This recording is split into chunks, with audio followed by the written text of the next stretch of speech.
La majorité absolue du RN à l'Assemblée nationale, c'est la condition que pose Jordan Bardella pour assurer son succès à Matignon.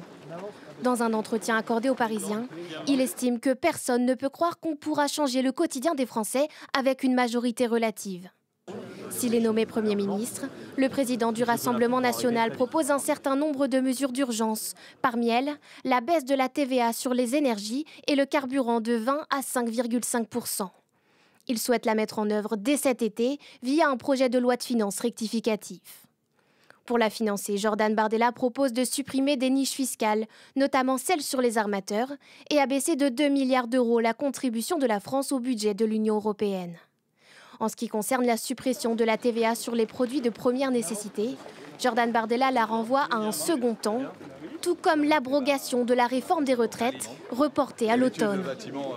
Au volet sécuritaire, Jordan Bardella souhaite supprimer le droit du sol et remplacer l'aide médicale d'urgence afin qu'elle ne couvre plus que les urgences vitales.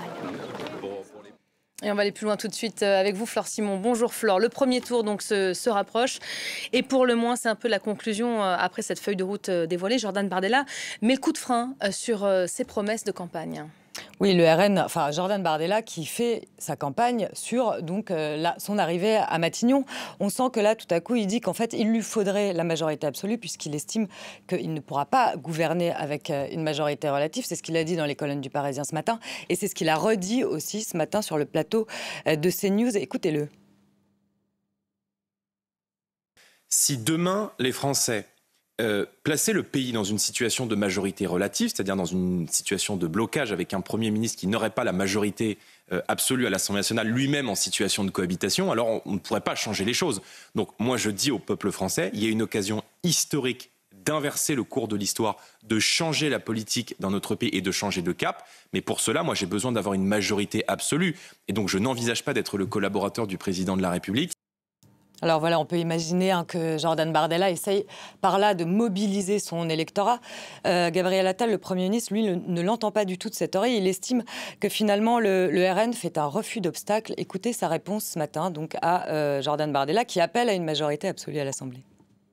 Tous les jours, il revient sur des propositions du programme et là, il explique maintenant qu'il y a des conditions pour y aller. Donc oui, ça ressemble beaucoup à un refus d'obstacle, mais parce que la réalité, c'est que au Rassemblement national, on le voit, tout est approximation ou reniement. Donc voilà, il n'y a pas là-dessus que Jordan Bardella renonce ou en tout cas annonce repousser son programme. Un programme qui, plus l'échéance approche, plus ce programme semble fluctuer. On l'a vu un peu dans le sujet, mais parmi les mesures repoussées, il y a la baisse de la TVA sur les biens de première nécessité, l'interdiction du voile dans l'espace public, ça c'est repoussé à 2027, ou encore la fameuse réforme des retraites que le RN avait annoncé vouloir abroger. Bon, pour l'instant, on ne sait pas, il va y avoir un audit des finances publiques. Donc le RN s'appuiera là-dessus pour voir si oui ou non finalement cette réforme des retraites sera abrogée. À savoir qu'Éric Ciotti, qui a maintenant rallié le Rassemblement national pour ces élections législatives, a d'ailleurs été plus loin hier soir. Il a dit que l'idée que la réforme des retraites ne serait pas abrogée du tout, enfin il dit que l'idée ce serait que la réforme des retraites ne serait pas abrogée du tout. Je rappelle que Éric Ciotti, lui, il est pour un départ à la retraite à 65 ans. Donc là-dessus, le Rassemblement national et la droite d'Éric Ciotti, en tout cas, ne sont pas raccords. De son côté, la gauche, elle aussi, en dit plus sur son programme.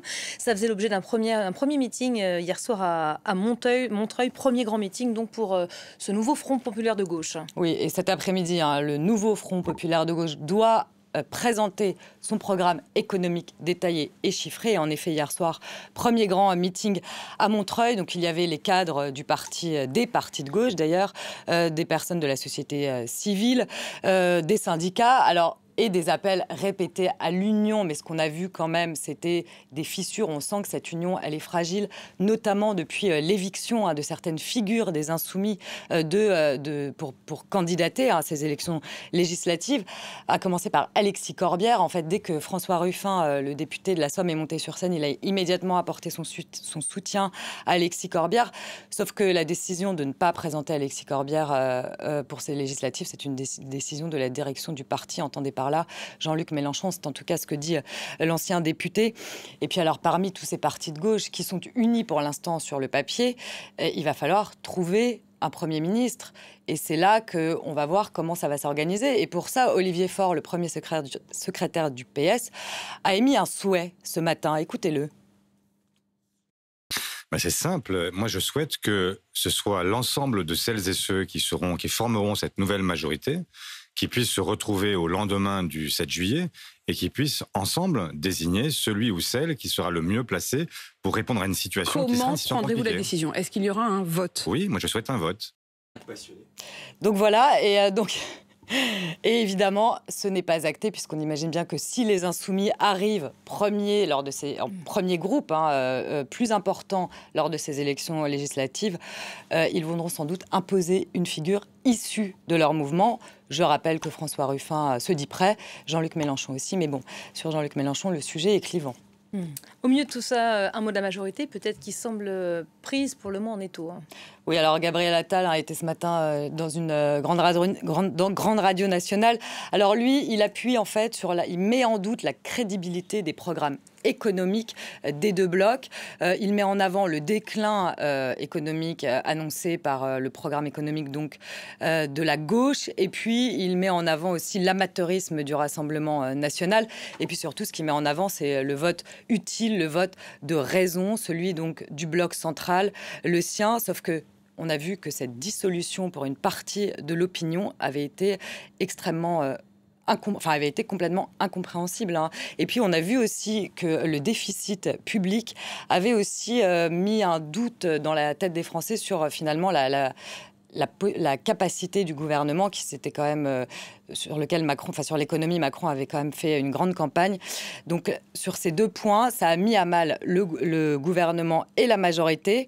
Donc aujourd'hui, la majorité, ce qu'elle essaye de faire, c'est finalement de créer une espèce de coalition. On a vu que dans 60 circonscriptions, il n'y avait pas de candidat face à soit des Républicains et même à gauche. Donc on imagine que pour l'après 7 juillet, la majorité tente de faire un bloc comme ça, central, avec ceux qui ne veulent pas s'allier au Rassemblement national pour la droite, ceux qui ne veulent pas s'allier aux Insoumis pour la gauche. Et on le voit